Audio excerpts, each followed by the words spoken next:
ሊቁ አውግስጢኖስ በቀደመ ሕይወቱ መንደሩ ሁሉ በዘማዊነቱ የተስማሙበት ሰው ነበር። መለያው ከሆነው የኃጢአት ሥራው በንስሐ ሳሙና ታጥቦ አዲስ ልብስ ለብሶ አዲስ ሰው ሆኗል።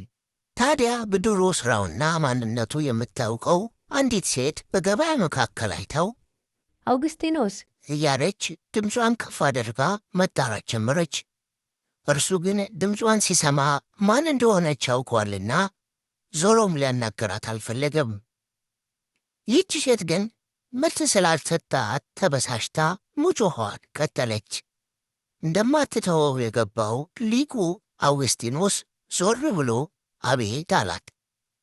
አውግስጢኖስ አወከኝ? እኔ እኮ ነኝ፣ እኔ ነኝ አለችው። እርሱም እኔ አይደለሁም አላት። ይገርማል።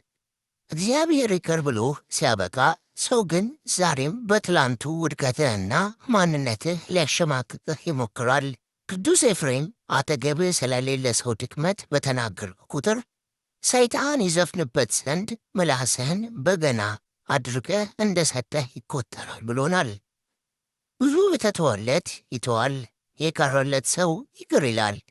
እግዚአብሔር አይቶ ያላሳየበት ሰምቶ ያላሰማበት ሰው በሌሎች ላይ አይፈርድም። የአምላኩን የይቅርታ ልብ ያውቀዋል፣ የምሕረቱንም ጥግ ራሱ ይገነዘበዋል።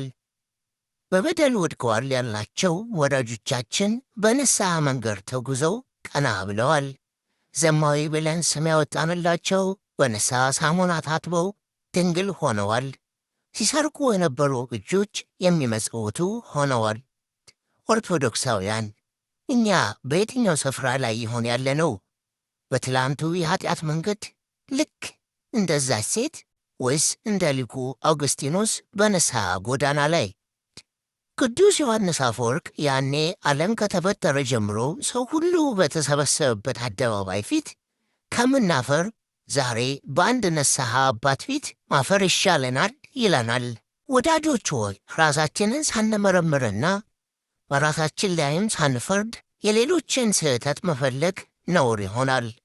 ሰው ሲበድል እንጂ ንስሐ ሲገባ አላየነውምና ከፍርድ ተጠንቅቆ እንዳለ ቅዱስ ዮሐንስ አፈወርቅ በሰማይ ስንገናኝ በፊቱ እንዳናፍር ጌታ ሆይ በምሕረትህ ንስሐ እንድገባ እርዳኝ ብለን ሁላችንም እንማጸነው።